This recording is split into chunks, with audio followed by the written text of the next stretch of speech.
Okay, so I wanted to talk to you guys today about aging parents. Alzheimer's, dementia, specifically, is what my dad had in his later years. And I just want to tell a little bit of the story of what happened because it's actually a little crazy. So, just growing up, my dad was the dad that was always involved. He was the one that took us skiing. He was the one that we did things with all the time. I would walk with my dad all the time. I was really close to him. Definitely a daddy's girl. He was smart. He was VP of manufacturing for the company he worked for. He had his business degree and his master's of business. He was just a smart guy, right? So when he started to develop a little bit of Alzheimer and dementia, and I'm not sure how to differentiate them super well, I just know he had both. But we started to see just little signs of where he would ask the same thing over and over, or he would just say things that were kind of like really out of character for him. So my mom and him were living in a different province, which is like a different state. And when we would go and visit, we would talk to them, and my mom would always answer for him. So that's when I began to realize, okay, she's kind of covering things up for him a little bit, I think. But we didn't really know to what extent. At the same time, my mom was going through ovarian cancer, which she struggled with for 7 years. So we were kind of more focusing, I think, on her versus him. But so they decided to move to the same area that I was in so they could be closer to me and I could be there to especially just to help my mom. So then they moved into what's called an assisted living, which is like a 50 plus community where there's people around and you can have dinner with people. It's a nicer place to live if you need to have some support.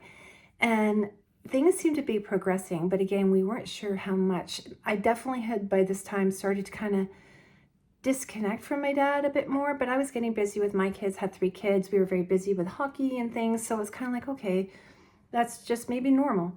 But my dad started doing some really strange things. He went down to the front desk of the building one day and he was asking where the ship was, when the ship was coming that was going to take people somewhere. So he was like living way, way back in his past because originally we were from England and there used to be ships when he was a young kid and he was looking for that ship. So it was like his mind was kind of going backwards. And then things got even crazier. And this is the biggest story, I think, of the whole thing is one day my mom asked my dad, if you can believe this, my dad was still driving. I just didn't even realize the extent of how things were. And I think I trusted my mom. But anyway, because my dad would have periods of normal time where you wouldn't even think anything was wrong. So my mom asked my dad to go get a newspaper. It was about 1:30 it was like a Saturday afternoon. And my mom didn't tell any of us until about 5 o'clock that day that my dad hadn't come back. This was March in the middle of Canada, still very cold. And so we called the RCMP, we called the police, and they were kind of like, well, there's not a lot we can do. You know, we can file missing persons, but I'm trying to remember a certain amount of time had to go past, but they were going to keep an eye out and look for him. Well, we spent hours driving country roads, just looking and praying and praying and praying. And honestly, probably the number one thing that saved him was prayer, honestly. The next morning, so we were out probably till I think about 1 or 2 in the morning, just driving randomly and looking for my dad in the car. And we went home to bed because what else are we going to do, right? But then we get a call, I think it was about 7:30 the next morning from the RCMP. My dad had been located. He had driven from the city. So we live in a city. He had driven from the city where he was supposed to go to the corner store, and he had gotten on highways and he had driven about half an hour outside of the city down a dirt road that ended and became like a field. He drove a little Prius into the middle of a field sometime in the night and slept overnight in just a shirt. He didn't even have a jacket. And we had had so much cold weather.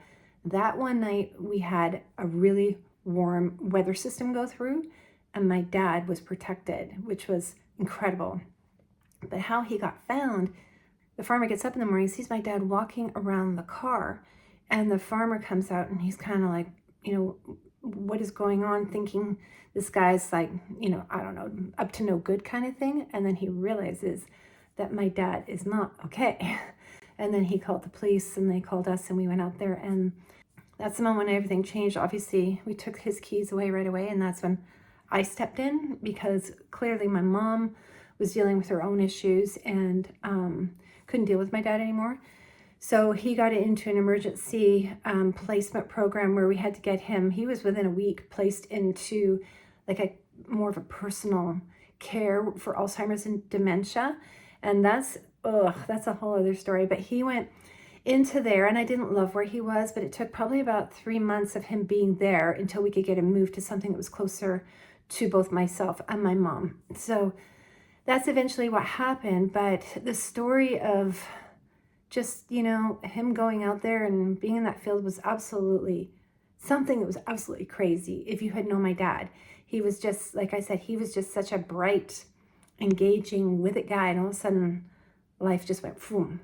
So the story of this, so I just want, and I'll talk more because there is more stories to come about what happened down the road with my dad in the home and that, and I'll share as they kind of come forth. But I just kind of wanted to share this one with you today, because if you are seeing any of these kinds of signs, like, we were really lucky that my dad ended up okay in that situation, but I wish that I had sought, it's hard, right? Because my mom was there, so I didn't want to step on her toes, but I probably should have pushed harder to have seen if we could have helped him earlier. But thankfully things ended up okay.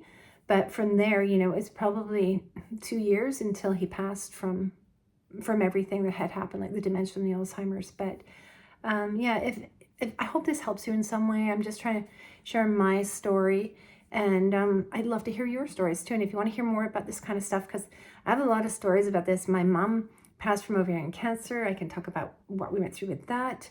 My father-in-law died of bone cancer, and my mother-in-law passed away from diabetes. So we've lost all 4 of our parents, and has not been the easiest time, but you do get through it. And faith and hope and love will get you through it. So if you like this, I hope you subscribe, and I'll continue making these kind of videos just to help us all through this next stage of life. Okay, see you guys soon.